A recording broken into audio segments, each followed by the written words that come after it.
The massive alien ships appeared in Earth's orbit on a quiet Tuesday morning. Their sleek, crystalline vessels stretched for kilometers across the sky, casting long shadows over major cities worldwide. The Galactic Council had arrived, but not with the peaceful intentions humanity had dreamed of during their long watch of the stars. General Mark Davis stood in the Pentagon's command center, his weathered face illuminated by dozens of holographic displays showing the alien fleet's positions. His 30 years of military service hadn't prepared him for this moment. "How many?" he asked, his voice steady despite the tension. 57 capital ships, sir, plus hundreds of smaller vessels," reported Lieutenant Tom Wilson from his station. The young officer's fingers flew across his console, gathering data from military satellites and ground-based sensors worldwide. The aliens' first transmission came through every communication device on Earth simultaneously. A tall, blue-skinned figure appeared on screens worldwide. "People of Earth," the alien spoke in perfect English, "I am High Commander Apex of the Galactic Council. Your planet has been selected for integration into our empire. Resistance is inadvisable."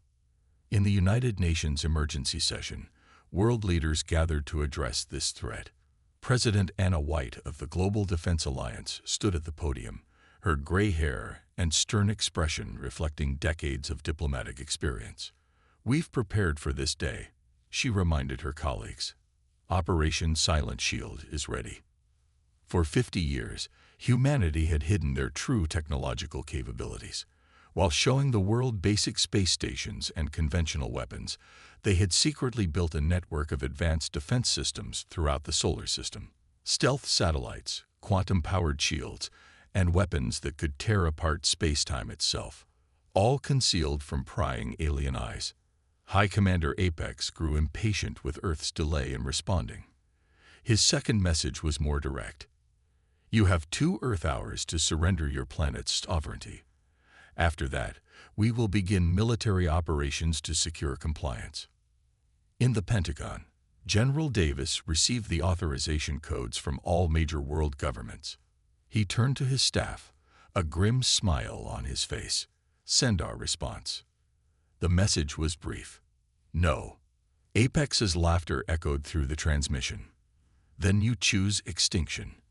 Our scans show primitive technology, barely able to reach your own moon. You cannot hope to." His transmission cut off as Earth revealed its first surprise. Hundreds of quantum shield generators activated simultaneously, creating an impenetrable barrier around the planet. The alien fleet's initial volley of plasma weapons dissipated harmlessly against it. "Launch Operation Thunderbolt," General Davis commanded.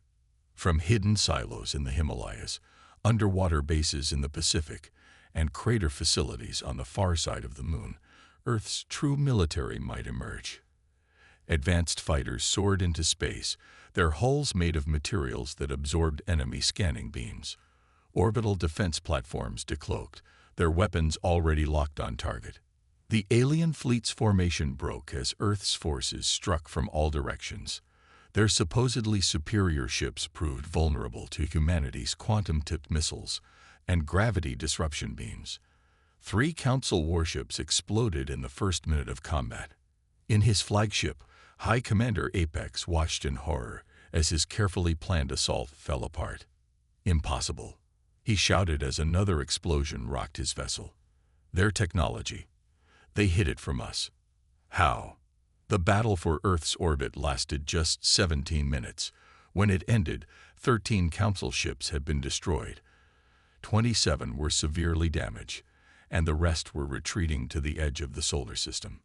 General Davis watched the enemy fleet withdraw, knowing this was just the beginning.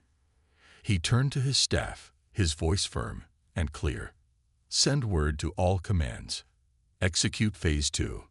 It's time to show the galaxy that humanity won't bow to tyranny."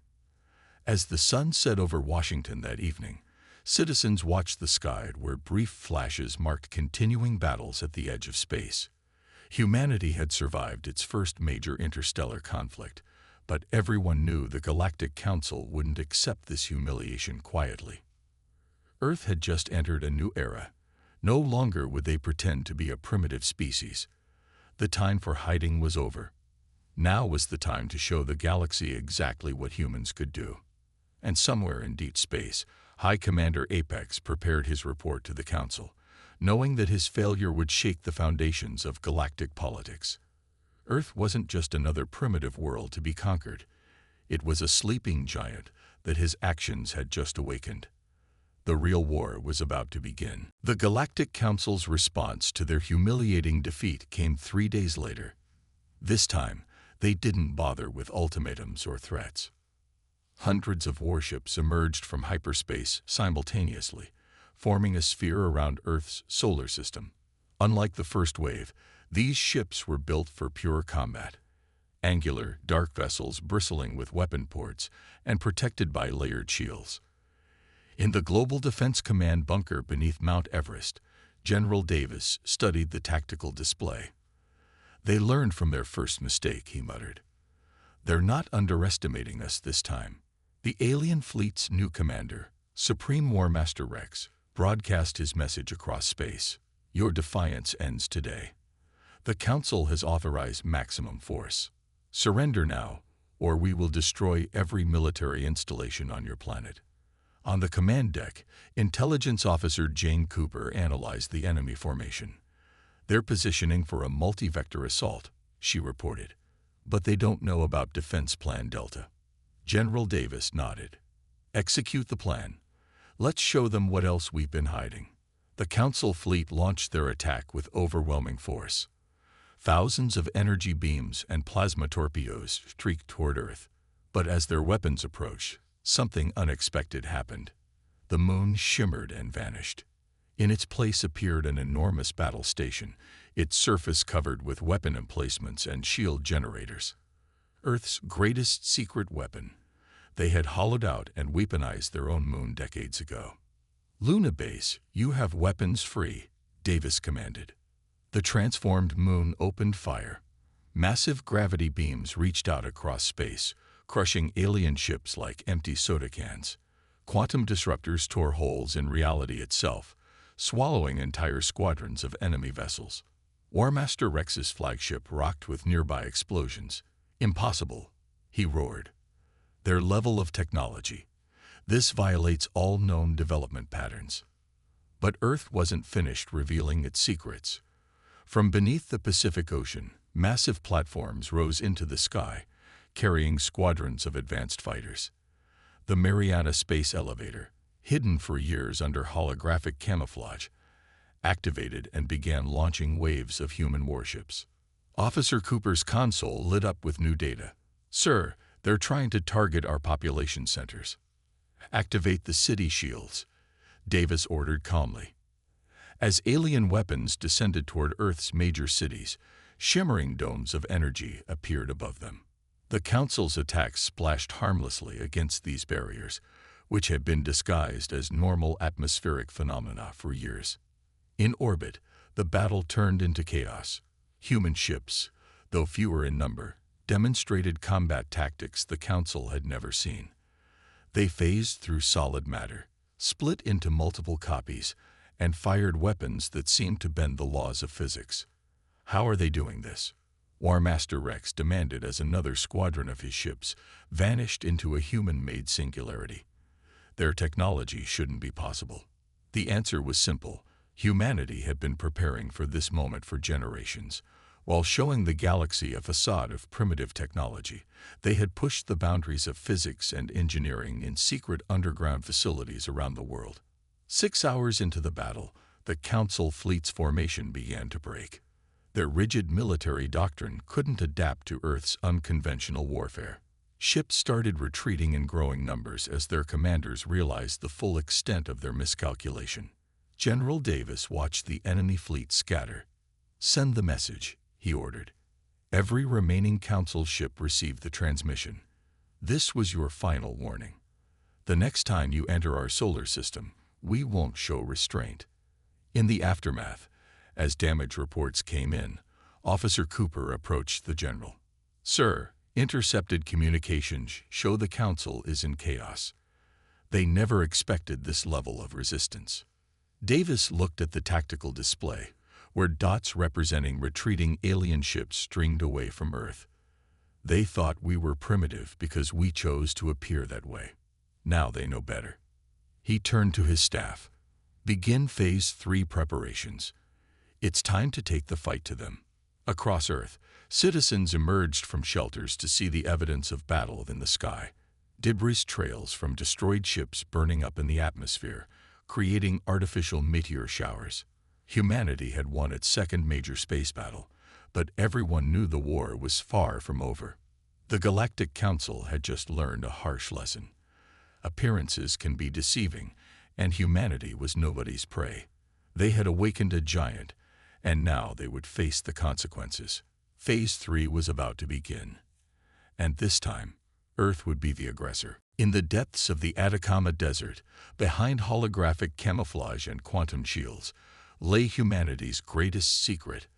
A vast underground facility stretched for kilometers beneath the sand, housing a fleet that would change the course of the war. Project Phoenix was about to take flight. General Davis stood before the United Earth Council in their emergency bunker. The holographic displays showed the massive ships being prepared for launch. Project Phoenix has been in development for 40 years, he explained. These vessels represent the pinnacle of human engineering and innovation. The first ship to emerge from the hidden base was the UES Prometheus, a vessel that defied conventional physics. Its dark hull seemed to absorb light itself, covered in patterns that confused both organic eyes and electronic sensors. At 5 kilometers long, it dwarfed anything humanity had publicly revealed before. Captain Mike Anderson stood on the Prometheus's bridge, watching his crew prepare for their first real combat mission. All systems check, reported his first officer, Kate Brooks. Quantum drive is stable, phantom shields at full power. Deep beneath the Pacific Ocean, more bases activated. Massive doors opened in the seafloor as dozens of ships rose from their hidden berths.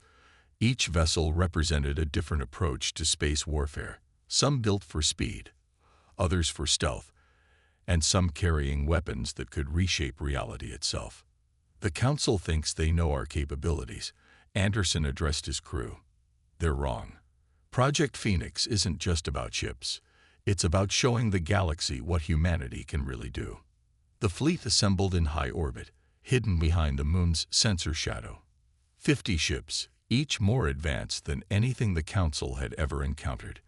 They carried technologies that Earth had kept secret for decades. Temporal weapons, consciousness transfer systems, and drives that could bend space itself. In the Galactic Council's emergency session, alerts began blaring. Unknown vessels detected, reported a sensor officer. They're everywhere. The Phoenix fleet had made its first jump, appearing simultaneously at 12 different Council worlds. The human ships seemed to flicker in and out of existence, confounding enemy targeting systems and defensive screens. This is Captain Anderson of the UES Prometheus. The transmission went out across Council space. You attacked our world. Now we'll show you why that was a mistake. The battle that followed would be studied in military academies for centuries to come.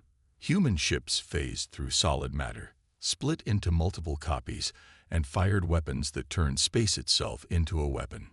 Council defense fleets found themselves fighting an enemy that seemed to break every rule of physics they understood. How is this possible? Demanded a Council admiral, as his flagship's sensors showed human vessels in positions that should have been impossible. They were supposed to be primitives. The truth was simple but devastating. Humanity had never shown its real technology to the galaxy. Every public demonstration, every visible advancement, had been carefully crafted to hide their true capabilities. On the Prometheus, Anderson coordinated the fleet's attacks. Execute Pattern Omega, he ordered. Show them what these ships can really do. The Phoenix fleet's ships synchronized their quantum drives, creating a cascade effect that rippled through space-time. Council ships found themselves trapped in temporal bubbles, their crews experiencing hours while seconds passed outside. In just 6 hours, the Phoenix fleet had destroyed or disabled 30% of the Council's total military forces. More importantly, they had shattered the Council's belief in their own superiority. General Davis received the battle reports with grim satisfaction. "Send the next message," he ordered. Across Council space, displays lit up with Earth's transmission. "This was just our first response. We can reach any world, at any time. Consider carefully what happens next." The Phoenix fleet regrouped near Jupiter, their dark hulls reflecting the gas giant's light. The crews celebrated their victory, but everyone knew this was just the beginning. "The Council will adapt," Anderson told his officers during their debriefing. "But we have more surprises waiting." Project Phoenix was just phase one of our response. In the Prometheus's observation deck, he watched distant stars flicker as Council ships retreated in chaos. Humanity had hidden its strength for generations, building in secret while showing a peaceful face to the galaxy. Now the mask was off, and the real war could begin. The Phoenix had risen, and the galaxy would never be the same. In a dimly lit chamber deep beneath London's streets, the most sophisticated cyber warfare center on Earth hummed with activity. Here, in the heart of Operation Digital Storm, humanity was about to launch its most devastating attack yet against the Galactic Council. Chief Intelligence Officer John Reed studied the streams of alien code flowing across his quantum displays. For months, his team had been quietly infiltrating the Council's vast AI network, laying the groundwork for what would become known as the Silent Strike. "Look at this," he called to his second-in-command, Mary Cooper. "Their entire military network relies on a centralized AI system. They never considered someone might break in." The Council had grown complacent over millennia of technological superiority. They'd built their empire on advanced artificial intelligence, linking every ship, weapon, and defense system to a central network. It was efficient, powerful, and vulnerable.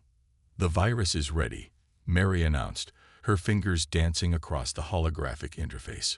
"Once it's in their system, it'll spread faster than they can contain it." The human virus was unlike anything the Council had ever encountered. It didn't just attack their systems. It evolved, learned, and adapted. Each attempt to stop it would make it stronger. In the Council's central command, alarms began blaring. "Unknown data signature detected," a technician reported. It's changing our security protocols." The virus struck simultaneously across thousands of systems. Council ships lost power, defense platforms turned on each other, and communication networks collapsed into chaos. The mighty artificial intelligence network that had guided the Council for centuries began to tear itself apart. "They're trying to counter-hack us," John observed, watching the Council's desperate attempts to fight back. "Activate the quantum firewall." Earth's defense systems had been designed with one crucial advantage. They could operate independently of any central control.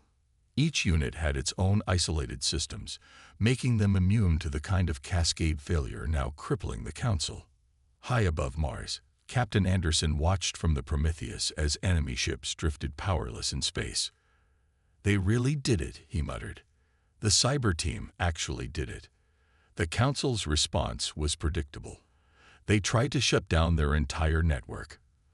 But the virus had anticipated this, embedding copies of itself in isolated systems. Each time they brought a system back online, the infection spread again. In the London facility, John's team tracked the devastation. 80% of their automated defense systems are down, Mary reported. Their ships are operating on manual control only. They've lost centuries of tactical advantage in hours. The Council's mighty fleet, once coordinated by perfect artificial intelligence, was reduced to relying on individual crew decisions. Ships collided in space as pilots trained to follow AI guidance struggled to navigate manually. "Send the next phase," John ordered. Across Council space, their compromised communication systems began broadcasting a message. "Your technology has become your weakness. Surrender now, or we will shut down every system you possess." In the Council's emergency session, panic spread as leaders realized the full extent of their vulnerability. "How?" demanded the High Commander. "How did they penetrate our defenses so completely?" The answer was simple. While the Council had relied increasingly on artificial intelligence, humanity had maintained a balance. Their systems were advanced, but never allowed to become a single point of failure. Back in London, John received word from General Davis. "Well done," the general's hologram said. "The Council's military effectiveness has been reduced by 60%. Now we move to Phase 5. Mary looked at the streams of data still flowing across their screens. "They'll try to rebuild their network," she said. "Make it more secure." John nodded. "Let them try. We're already inside every system they have. They'll never trust their AI the same way again." In space, the Phoenix fleet began its next advance. They no longer faced a perfectly coordinated enemy, but a scattered force struggling to operate without their artificial support.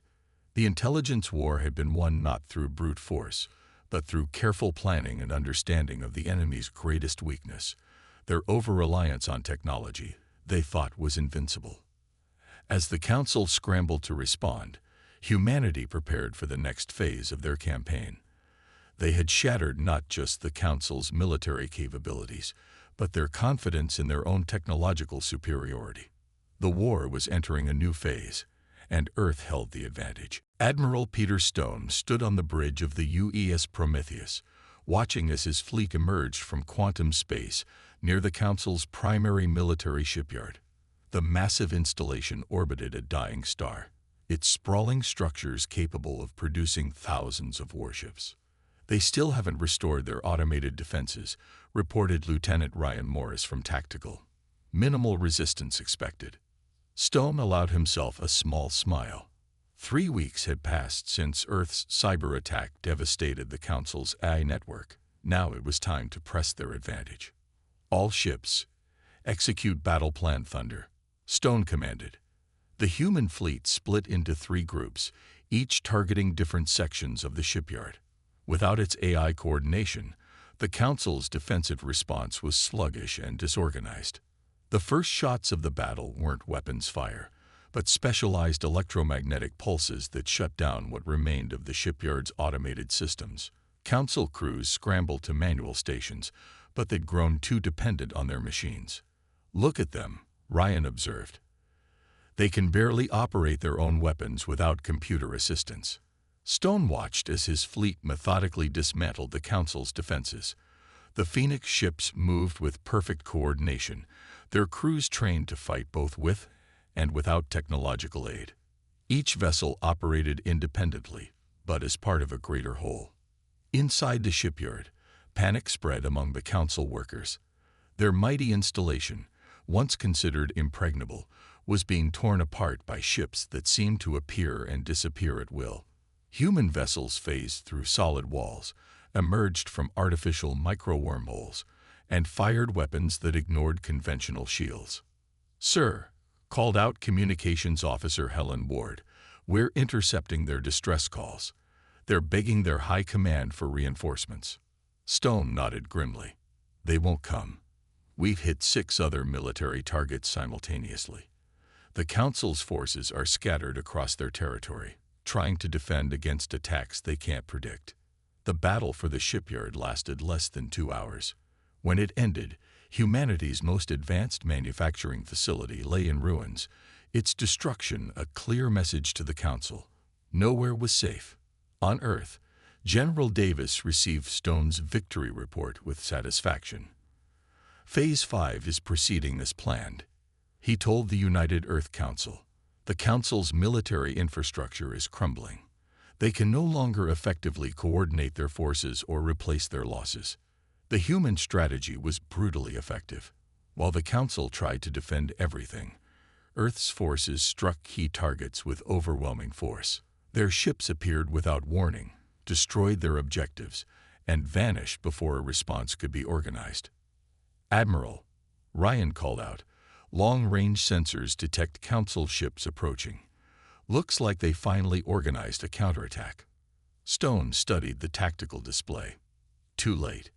Execute final bombing run and prepare for quantum jump. Target coordinates: Council Core World Hexus." The Phoenix fleet's hit-and-run tactics had transformed the war. Council worlds that once felt safe behind layers of defenses now lived in fear, never knowing where the humans would strike next. As the shipyard exploded behind them, Stone's fleet vanished into quantum space. They would reappear light years away, striking another target before the Council could respond. This was how Earth fought, not through brute force, but with precision, speed, and unpredictability. Message from Command, Helen announced. Other strikes successful. Council military capability now reduced to 30% of pre-war levels. In the Council's emergency chambers, their leaders faced a horrifying reality. Their mighty empire, built over thousands of years, was being systematically dismantled by a species they had dismissed as primitives mere months ago. "Send the coordinates for our next target," Stone ordered as his fleet regrouped near a dead star. The Council thought they could break humanity. Instead, we're breaking their empire, piece by piece. The war had entered its final phase. Earth's forces, once confined to defending their solar system, now struck at will throughout Council space. Their advanced technology, hidden for so long, proved superior in every engagement. As the Phoenix fleet prepared for its next strike, Stone knew victory was near. The Council's age of dominance was ending, and a new era of human influence in the galaxy was about to begin. The tide hadn't just turned, it had become a tsunami. The Grand Council chamber, once a symbol of unshakable galactic power, now echoed with shouts of accusation and fear. Delegates from 100 worlds argued as reports of another devastating human attack flashed across the massive displays. Ambassador David Miller watched from Earth's newly established diplomatic station on neutral world Beta Prime. After months of military victories, humanity was ready to press their advantage in the political arena. "Another council member has requested diplomatic talks," reported his aide, Jack Palmer. "The Trell Federation. That makes 15 species looking to break away from council control." Miller nodded, examining the latest intelligence reports. The Council's iron grip on its member species had been built on military might and technological superiority. Now, with both advantages shattered, their empire was crumbling from within. "They're scheduled to vote on military reorganization today," Miller observed. "Let's see how that goes." In the Council chamber, High Commander Apex faced a hostile audience. "We must unite against the human threat," he declared. "If we stand together." "Stand together," interrupted the Trell ambassador, "like we stood together when Earth destroyed our defense fleets. Where was unity when humans targeted our shipyards?" The chamber erupted in fresh arguments. More species were questioning why they should remain loyal to a council that couldn't protect them. Earth's military campaign had exposed the rot at the core of the Galactic Empire. On Miller's secure channel, a message flashed from Admiral Stone's fleet. Phase 6 initiated. Council military headquarters on Centrix Prime neutralized. Local defense forces offered no resistance. "Perfect timing," Miller murmured. He stood up, straightening his diplomatic uniform. "Time to make our move."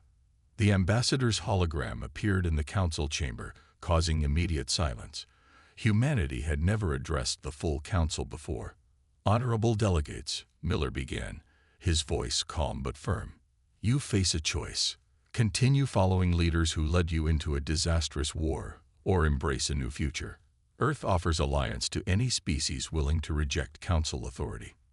The effect was immediate. Dozens of delegates began signaling their intention to speak. The council's political structure, stable for millennia, was fracturing before everyone's eyes. "This is treason," Apex shouted. "The council has maintained peace for thousands of years." "Peace through oppression," countered Miller. "Peace through technological control and military threats. That era is over." In orbit above multiple council worlds, Earth's fleet commanders watched as local governments declared their independence. Ships once loyal to the Council now turned to protect their own worlds. "The Trell Federation has officially withdrawn from the Council," Jack reported. "Their fleet is standing down. 3 more species are preparing similar announcements." Miller allowed himself a small smile. Earth's strategy had been perfect. Break the Council's military power first, then offer their member species a better alternative. Freedom instead of submission. Partnership instead of control. In the Council chamber, the political collapse accelerated. Species that had feared Earth's military might now saw an opportunity for independence. Ancient alliances dissolved as each world considered its own interests. "We're receiving requests for protection from former Council worlds," Jack said. "They're afraid of retaliation." "Tell Admiral Stone to deploy defensive units as requested," Miller ordered. "Show them we keep our promises." The Council's leadership watched helplessly as their authority evaporated.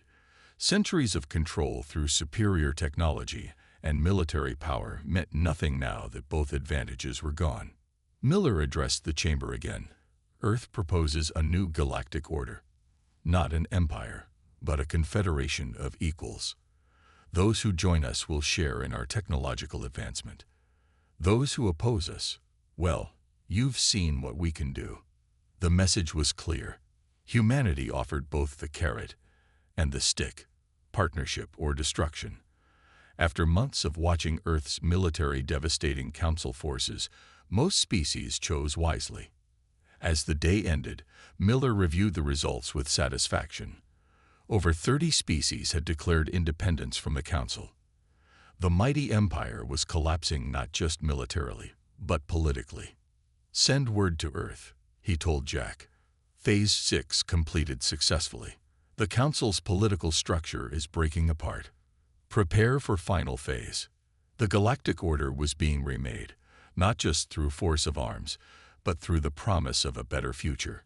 Earth had proven itself not just as a military power, but as a force for political change. The final confrontation was approaching. Above the Council's capital world of Prime, the largest human fleet ever assembled dropped out of quantum space. The UES Prometheus led a formation of over 300 ships, their dark hulls reflecting the light of the system's twin suns. Admiral Stone stood at his command station, surveying the remnants of Council power. "Status report," he ordered. "Only 20 Council warships remain in orbit," Lieutenant Morris replied. "Their planetary shields are active, but operating at reduced capacity without AI support." The past month had seen the final collapse of Council authority, with most member species either declaring independence or joining Earth's new alliance. The once mighty empire had been reduced to its core systems. "Open a channel to the surface," Stone commanded. "Let's end this." In the Council's Great Hall, the few remaining loyal species gathered for what they knew might be their final session. The human transmission appeared on their main display, showing both Admiral Stone and Ambassador Miller. "Your empire is finished," Miller stated simply. "You have 1 hour to surrender and accept our terms, or we will demonstrate our full military capability." High Commander Apex, his once pristine uniform now worn and wrinkled, looked at the frightened faces around him. "What terms?" he asked, his voice having lost its former arrogance. "Complete dissolution of the current Council structure," Miller replied. "Formation of a new galactic alliance, with all species having equal representation, sharing of technology and resources, and," he paused, "trial of those responsible for the unprovoked attack on Earth." The Great Hall erupted in desperate discussion. Some called for fighting to the last ship, others for immediate surrender. The debate ended when Earth's fleet began moving into attack position. "You have 50 minutes remaining," Stone announced coldly. In orbit, the human ships took up strategic positions around the planet. Each vessel carried weapons that could crack the world's crust, though Earth had never used such devastating force. "Multiple ships launching from the surface," Morris reported. "Civilian vessels. They're running." Stone watched the exodus with mixed feelings. Let them go. We're not here for bloodshed. With 10 minutes remaining in the ultimatum, a new transmission came from the surface. The Council's Emergency Governing Committee appeared, looking defeated. "We accept your terms," they announced. The Galactic Council officially surrenders to Earth authority. The war that had begun with an attempted conquest of Earth ended with the complete restructuring of galactic society. human peacekeeping forces landed on Prime, securing key governmental facilities without firing a shot. Ambassador Miller arrived on the surface to oversee the transition. In the same chamber where the Council had once ordered Earth's subjugation, he now presided over the formation of the new Galactic Alliance. The Age of Empire is over, he declared to representatives from hundreds of worlds. Today we begin an era of cooperation and mutual respect. The changes were immediate and far-reaching. Earth shared its advanced technology with former Council worlds, but with safeguards to prevent its misuse. The new alliance established principles of self-determination and mutual defense. Admiral Stone watched from the Prometheus as ships from newly independent worlds arrived to join the diplomatic proceedings. "Send word to Earth," he ordered. "Operation Final Dawn is complete. The war is over." In the following weeks, the galaxy underwent a profound transformation. The rigid hierarchy of the Council was replaced by a more flexible and equal system. Species that had been subjugated for centuries found their voices heard for the first time. "Quite a change," Jack commented to Miller as they watched construction begin on the new Alliance headquarters. "From defending Earth to reshaping the galaxy in less than a year." Miller nodded thoughtfully. "We never wanted war. But when it came, we proved that humanity's greatest strength isn't our technology or our weapons. What is it then? Our ability to adapt, to think differently, and to offer a better way forward," Miller replied. "The Council fell not just because we were stronger, but because we offered hope for something better." As the sun set on Prime, ships from 100 worlds moved peacefully through its skies. The galaxy had learned a crucial lesson. Never underestimate humanity's potential for both destruction and creation. Earth had emerged from isolation to become not just a military power, but a force for positive change in the galaxy. The future would bring new challenges, but they would be faced together, as equals in the new Galactic Alliance. The stars themselves seemed brighter, heralding the dawn of a new age.